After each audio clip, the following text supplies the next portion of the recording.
match number 3 of the Finsbury Cheese Championship. We're still in the first round.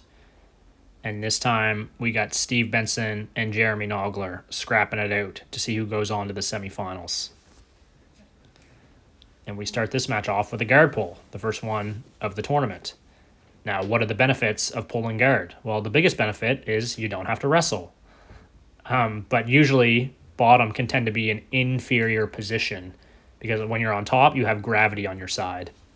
When you're on the bottom, you really have to depend on proper gripping and off balances to be able to threaten your opponent with sweeps and submissions. And you see Jeremy is now on top. Steve transitions to a closed guard. He's maybe thinking about a triangle threat there. And now Jeremy has to get out of this closed guard. He has to break the guard open. And he's going to want to do that through posture. Try to create space. Steve has an overhook with his right arm. That's going to keep Jeremy's shoulder tight to his shoulder. And this really affects his posture. See how close Jeremy's head is to Steve's head? This is not good for Jeremy. He has to get rid of this overhook. He can use his hand.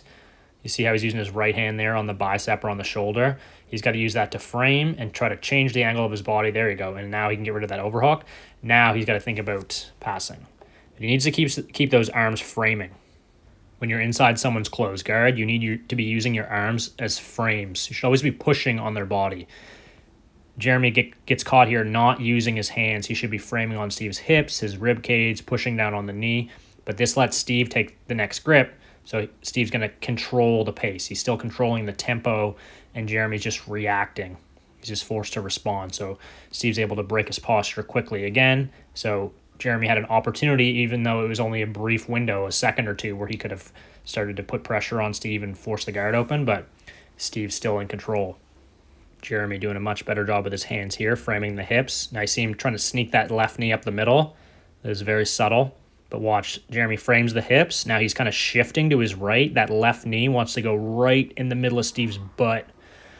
And it's about as uncomfortable as you would imagine. And it's going to force him to open the guard. But Steve responded by pulling the triceps to force Jeremy to give up on that attack. But Jeremy needs to just do that exact same move over and over. He needs to spam that guard break. So he needs to break his posture and do what he just did, but just try to be a little bit more aggressive and just more insistent on it working. You just need to kind of keep repeating it.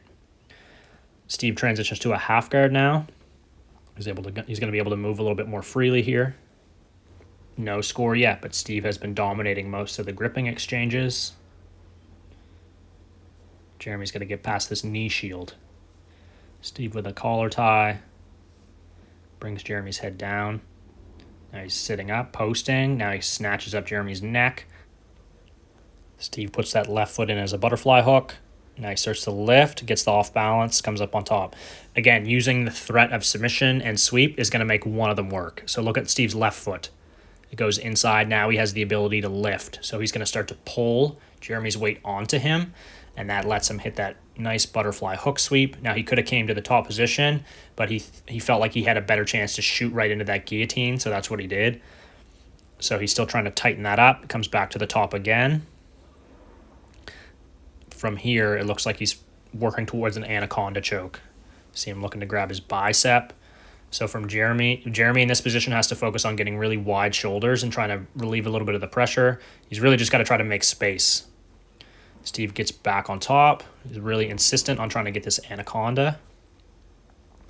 Jeremy doing a really good job of surviving here. And this can sometimes turn into a situation where the guy can start to burn his arms out if he's attacking a guillotine or an arm triangle or a darce really hard and you're able to resist. Nice sweep again with the butterfly hook sweep. This hook sweep he lifted with the right foot, but he has Jeremy's arm blocked. If Jeremy's not able to post with that right arm. And now Steve gets the lift here as he's rocking back. Takes him over nicely.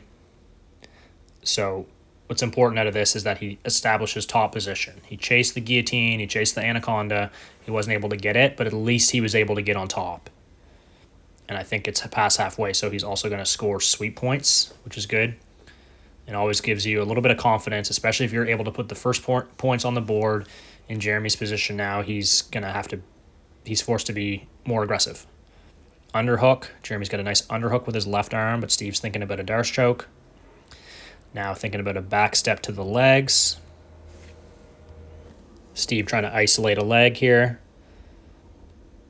See, he's got two hands on Jeremy's shin. He's got both legs tied up together, what a lot of people call the leg knot from here. And now he's going to get, he looked like he was going for a clover leaf there. See, he secures the other foot. He's going to wrap his arm under, and now this is almost like a calf lock. So what could Jeremy have done there to prevent that submission? Well, right from here, Jeremy doesn't want to stay connected to Steve anymore. If Jeremy stays close to Steve, it's just going to allow Steve more time to attack. So Jeremy should be looking to turn away from Steve and point his toe like a ballerina foot. And he can start to do the turning escape, turning to his right. But that's not what happened. See how he looks to control Steve's wrist? This is just kind of the wrong move to do. He should just be focused on turning away, turn away. Now's not the time to hand fight, because the hand fight is just going to just delay the inevitable, right? It's too easy and no-gi for the guys to slip the grips. Like, see, he does have a good handle on Steve's wrist here, but he's going to be forced to let it go. He can't hold that forever. And now Steve looks to go right into his attempt, so Jeremy's holding on the other arm, which relieves a little bit of pressure. And again, he has another chance for a turning escape here. That right leg is briefly free, but he turns the wrong way again. He just tries to sit up, and that allows Steve to get access to that secondary leg. Here, he had the right idea, trying to lift his hips up to relieve the pressure, but it was a little bit too little too late, and Steve is able to lock up that clover leaf submission. Nice twisting leg lock. Good effort by Jeremy, good pace by Steve, and he moves on to the semifinals, one step closer to the cheese.